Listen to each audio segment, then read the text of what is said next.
Tuhan, hari ini sengaja saya tampilkan di dalam ibadat pemulai yang ke 100 hari Ibu Cecilia Supati. Bukan tanpa alasan, tetapi supaya kita kembali kepada kitohnya sebagai orang Katolik. Kita punya keyakinan, kita punya kepercayaan bahwa Tuhan itu memberikan kepada kita talenta-talenta yang berbeda. Wonten piantun wonten alam padang nika ingkang dipun paringi talenta yang sama, tidak ada. Semua berbeda. Ya, ada yang diberi banyak, ada yang diberi sedikit, ada yang diberi kecil, ada yang diberi besar. Nah, dalam perumpamaan tadi dicontohkan bahwa ketika Tuhan akan pergi, dia membagikan uangnya kepada 3 hambanya. Yang satu diberi 5 talenta, yang satu diberi 2 talenta, yang satu diberi 1 talenta. Kalau dilihat dengan kacamata manusia, aku sangat tidak adil podo-podo anak buai, podo-podo pegawai ini. Tapi kenapa kok tidak diberi uang yang sama? Nah, sama dengan kita. Awal dia ngopo nggak dia podo-podo Katolik, podo-podo nyembah Gusti Yesus, podo nyembah Gusti Allah. Ngopo kok dikasih kemampuan yang sama? Orang podo Mas Nugroho semua, kok tidak sama dengan Pak Heru semua, kok tidak sama dengan Bu Haris atau Bu Yani semua yang bisa ngalang Buana itu semua. Itu kan ini saja. Kok kadang-kadang kita juga tanda tanya, nah ngopo? Atau tidak sama dengan Bu Anton yang tiap saat di kejadian lalu mengambil gambar, mengambil video lalu bisa ngupload ke YouTube. Kok tidak semua ber-YouTube dan sebagainya. Ini saya kira itu bukan tanpa alasan, ya. Tuhan Allah memberikan kemampuan yang berbeda kepada kita bukan tanpa alasan. Tetapi yang mau saya katakan kepada Bapak Ibu semuanya bahwa kemampuan yang diberikan Tuhan baik besar maupun kecil, semuanya itu akan bermanfaat, semuanya akan berguna selama kita mau menerima dan mengembangkannya.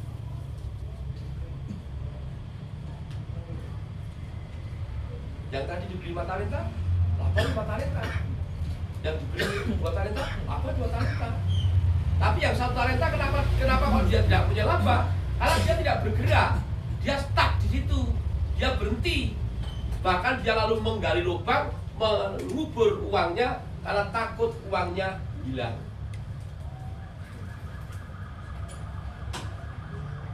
Kalau yang terjadi seperti apa yang ketiga, Bapak Ibu, ambok kita diberi talenta 100 atau 200, 300 talenta pun tidak pernah akan menjadi bermanfaat kalau kita hanya lalu menggali lubang dan menguburnya talenta itu. Nah, talenta itu apa toh? Talenta itu adalah kemampuan kita. Ya, lebih-lebih anak kecil yang sekarang hadir di tempat ini, dia punya kemampuan yang berbeda-beda. Allah sendiri kemampuan matematikanya bagus. Ini ngono ya kemampuan matematikanya dedel matematika dedel. Ya. Tapi ada juga yang kemampuan matematika dedel, tapi bahasa Indonesia bagus. Matematika susah, IPS, IPA bagus. Karena apa? Ya karena Tuhan sudah memplot kita bahwa Anda nanti akan menjadi orang seperti ini. Kalau semua jadi insinyur, nah yang mau jadi pekerjanya siapa? Maka di Jerman itu sudah ada kelompok-kelompok tertentu yang memang siapa yang boleh melanjutkan kuliah, siapa yang masuk di kejuruan, siapa yang masuk di SMA, itu sudah ada standarnya. 30% mahasiswa yang usia SMA yang masuk perguruan tinggi itu ya 30% yang boleh melanjutkan. Supaya apa? Mereka sungguh menjadi pemikir. Sing liyane dadi pekerja kaya tawon, bukan tawon. Jadi besok tahun madu. Tahun madu itu yang tawonnya hitam besar, itu dia tidak bekerja. Perintah toh, kowe mlayu kono. Kowe mlayu kono, kowe mlayu kono. Kowe golek madu nang anu berisikan oke, kowe bagi nomor madu. Perintah. Siapa yang bekerja? Ya lebah pekerjanya. Lebah pekerja yang datang, dia bekerja lalu dia meletakkan nektarnya. Nah, nektar itu yang kemudian lama-lama akan jadi madu. Sing perintah rajane tok, ya.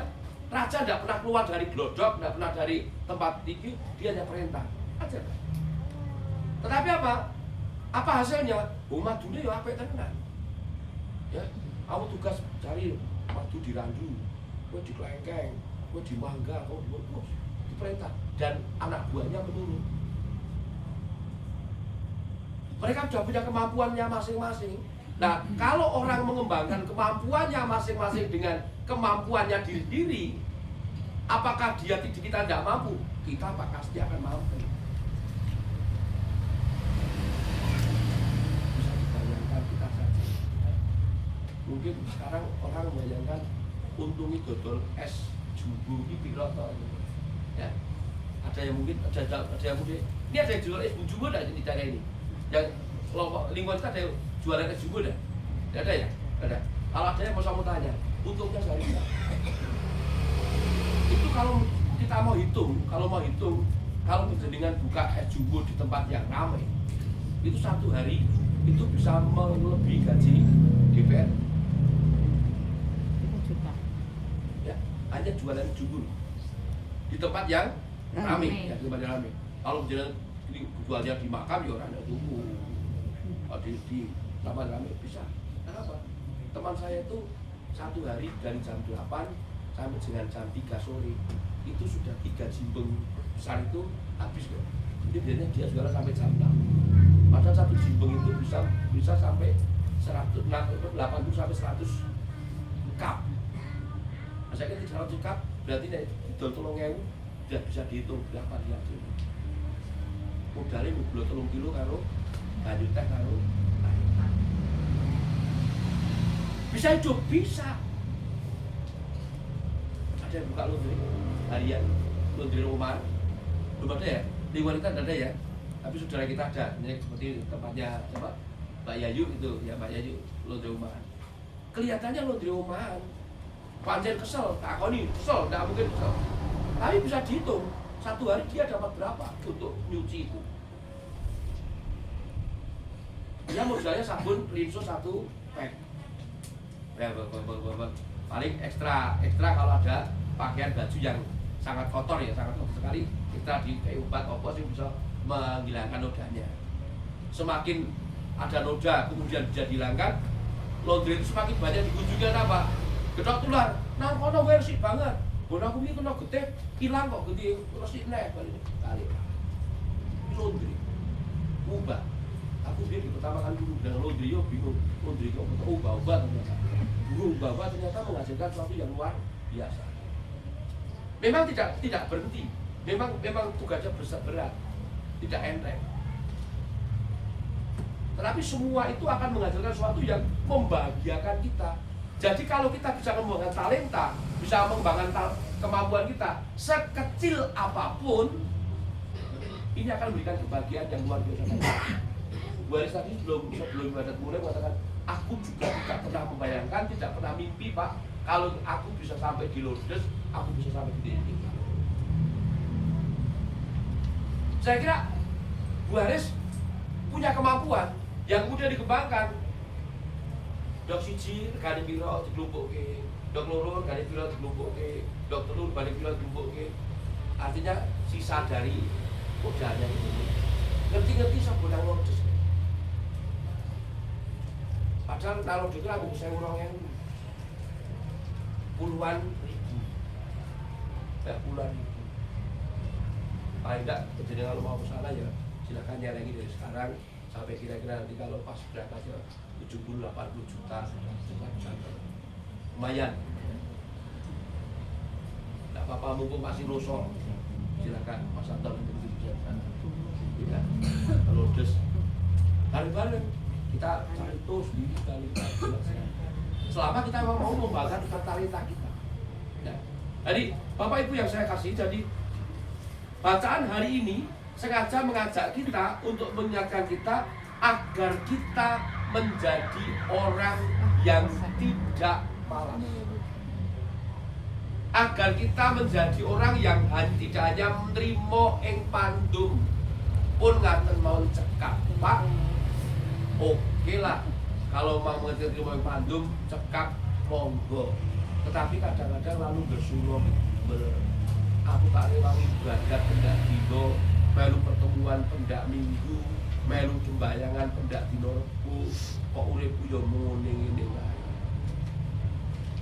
Nah, kalau itu yang terjadi dalam diri kita, berarti kita tidak nerima yang pandum, kita ngersulo. Nah, kalau kita ngersulo, hasilnya bukan sesuatu yang menyenangkan, tetapi sesuatu yang menyedihkan. Karena apa? Kita selalu akan dihantui kurang dan kurang bersyukur. Tetapi kalau kita kemudian kita kedepankan rasa syukur, oh iya, aku hari ini hanya dapat 10. Contoh hari ini saja saya, tadi Bu Heru sama Bu Yani nanggap saya, Pak berdampak enggak Pak? Berdampak, dan dampaknya di kepala cunut-cunut tenaga. Tadi selama saya jualan di mana itu dampak yang terberat hari ini tadi. Ya, karena apa? Dampak demo sampai setengah 4 pagi baru selesai. Karena setengah 4 pagi di flyover Malang dan lalu dibubarkan dengan gaya 3 tembakan gas air mata. Dua, langsung semua lari ke utara. Dan dampaknya nggak ada orang yang nenggok tempat saya. 2 termos nasi hanya laku 1 termos. Yang 1 termos dibuka pulang.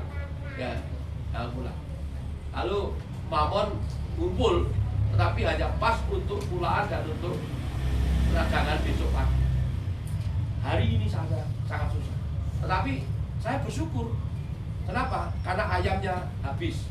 Perkara yang lain habis, apa yang penting ayamnya habis. Perang itu habis setelah subuh itu, ya akhirnya semua saya banting kok, jeblak. Biasanya kan satu potong 12.000, 13.000, jeblak 10.000, 8.000, 9.000, terus langsung kumruyu, bareng pulang, yes, nggak masalah. Hitung, Bu. Ya. Tetapi saya tetap bersyukur. Karena apa? Karena ayam saya habis. Coba bayangkan kalau ayam saya tidak habis. Besok saya masak pas loglok, sudah tidak akan jadi uang. Ini contoh yang paling gampang seperti itu. Jadi saya selalu mensyukuri apa yang Tuhan berikan. Sekecil apapun yang Tuhan berikan, saya syukuri. Saya kira itu, sesuai itu. Saya kira itu, sesuai itu. Begitu. Dia masih ring ya? Dia masih ring, di masih ring tadi.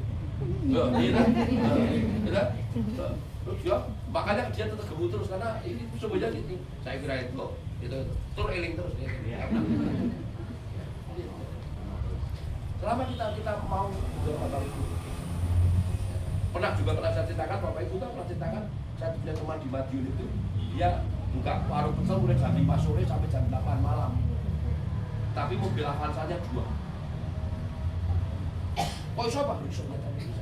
Karena apa?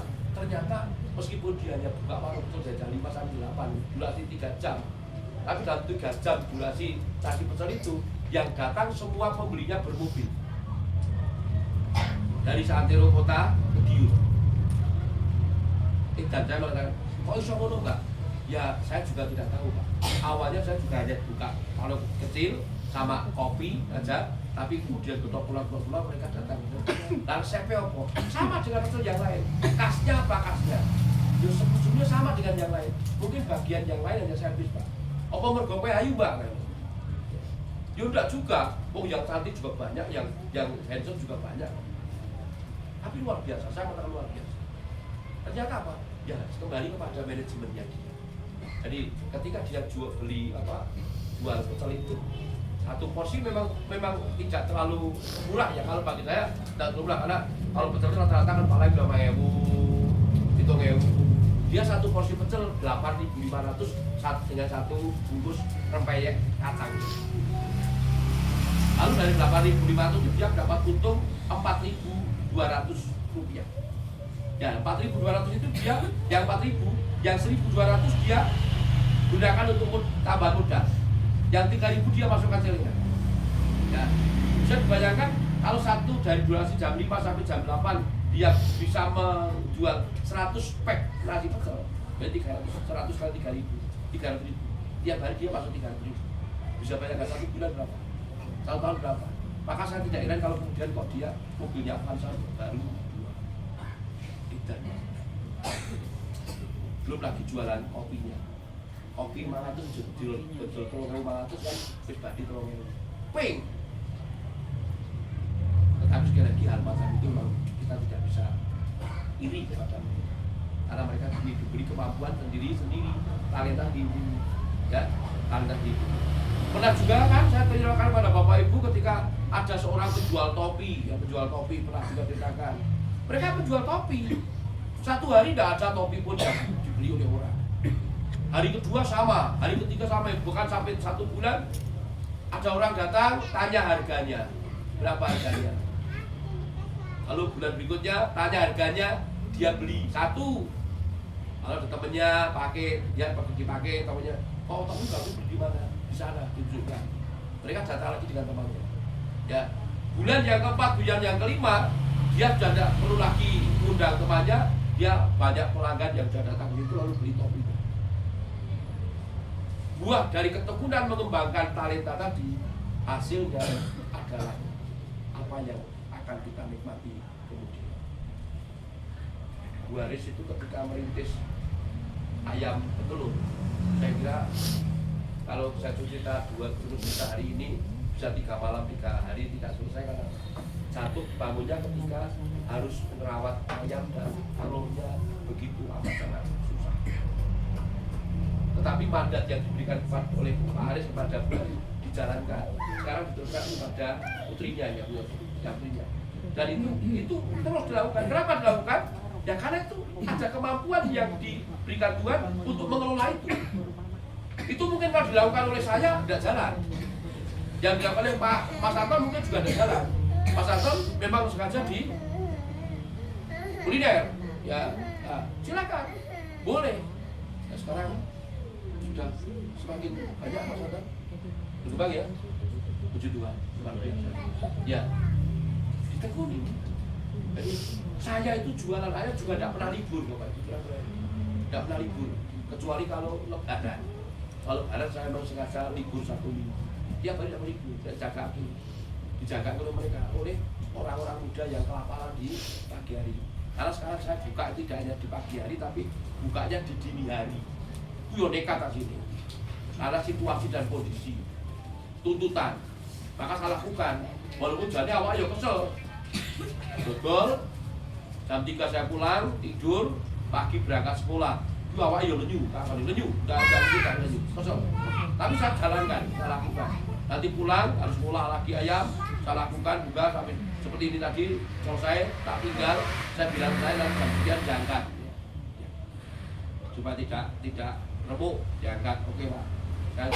Saya sowan Abu tak kumpul dengan konsorsium. Saya lakukan. Mereka kejadian masih tidurnya jam 1:30 tidurnya, saya sudah gelayaran di sana. Saya sudah gelayaran di sana, saya sudah di sana gelayaran. Terus enggak bengok, keluar ke channel nopo mengalir do elek-elek itu Kak. Jadi intinya Bapak Ibu, jadi ketika kita diberi kemampuan oleh Tuhan, sekecil apapun kemampuan kita kembangkan, kita lakukan, kita asah. Mungkin seperti contoh ya, saya contohkan Mbak Ambar ya, saya contoh Mbak Ambar. Mbak Ambar sudah mencoba berkali-kali usaha, tapi beberapa hari, beberapa minggu sudah tutup. Tidak masalah, merasa putus asa, tidak putus asa. Saya lihat kemarin ada mie apa Mbak? Sini yang mie candu. Itu sekira 3 bulan atau 4 bulan kok. Kok Mbak Ambar pernah jualan lagi? Apa mungkin repot ya? Tidak apa-apa. Bu Yuli yang jualan di satu salah dari jam 7 sampai jam 8-9 ya. Setengah 8-9 sudah bawa uang sak kresek. Iya, kita talenta. Amin. Ya, kita talenta. Ini saya kira hal macam itu dilakukan. Banyak cara, ya banyak cara. Kalau yang pegawai ya saya kira beda lagi. Kalau Mbak Ani kan senjatanya kan seperti jarum, gitu ya. Sepenting speknya itu sudah habis, sudah beres, sudah kembali. Ya.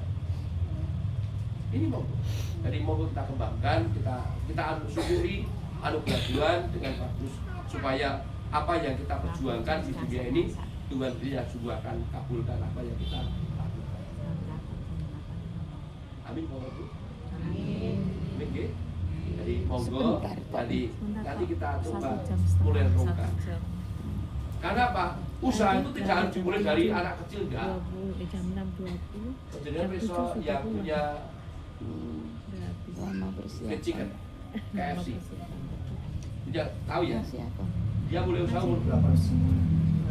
Macam-macam, 7 macam. 60 lebih ya Pak ya? 62 tahun kalau salah. 62 63 tahun dia baru mulai buka usaha. Dia mencoba resep bertahun-tahun lamanya. Tahun lamanya. Lalu suatu ketika dia mengatakan, ahai, ini yang nanti akan menghidupi saya dan usus saya. Dia lalu buka sebuah kedai ayam, lalu di brand, dan ternyata pembelinya luar biasa. Lalu dia buka franchise, akhirnya sampai ke seluruh dunia. 30 tahun pembeli yang berdamel serius. Dulu kan cleaning service, ada bertahun jadi penjaga toko, kalau menjelang membaca caranya kan seperti itu. Ya. Tapi ini luar biasa. Jadi yang namanya kemampuan itu Tuhan akan bukakan kapan saja selama kita mau bergerak, selama kita mau berusaha. Lo bingung, saya juga bingung kenapa. Tahun depan saya pensiun dari pekerjaan. Saya sudah di PHK dari Yayasan tahun depan. Di PHK bulan Maret itu bersama dengan Mas Mawono tadi. Nanti saya di PHK ya. Bukan pensiun di PHK. Pensiun itu kan sangoni. Oh tidak sangoni. Di PHK. Pesangon. Tidak ada pesangon Pak. Sekarang Iya. tidak ada. Yayasan tidak ada pesangon. Karena gara-gara Jiwasraya itu lalu. Tapi saya syukur 40 tahun saya mengabdi di Yayasan Bangun Hidup. Di apa? Di rumah, di apa? Di bojo, di apa? Di kendaraan, di apa? Di urip, di anak, di pengharapan.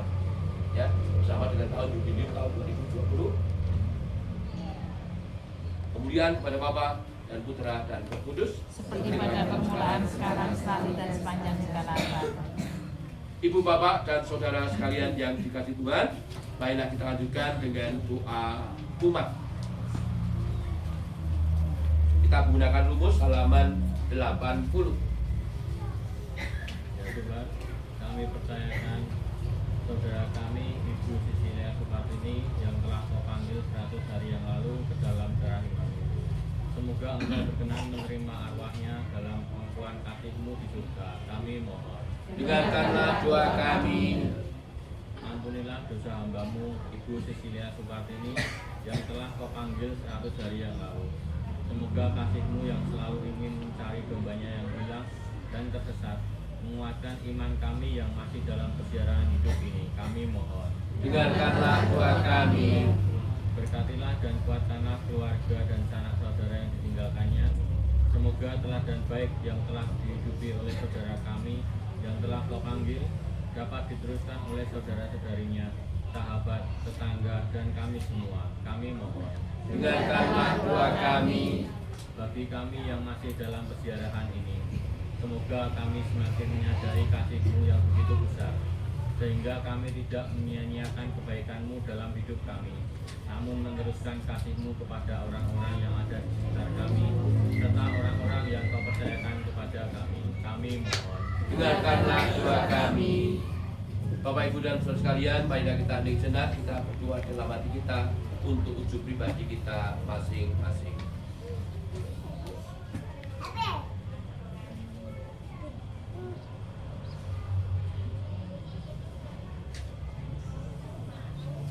Demikianlah ya Bapa, doa-doa permohonan yang kami aturkan dari ketulusan hati yang paling dalam. Kami percaya bahwa Engkau mendengarkannya dengan perantaraan Kristus Tuhan kami. Amin. Marilah kita lanjutkan dengan doa nomor 169, syukur untuk saudara yang sudah meninggal dunia.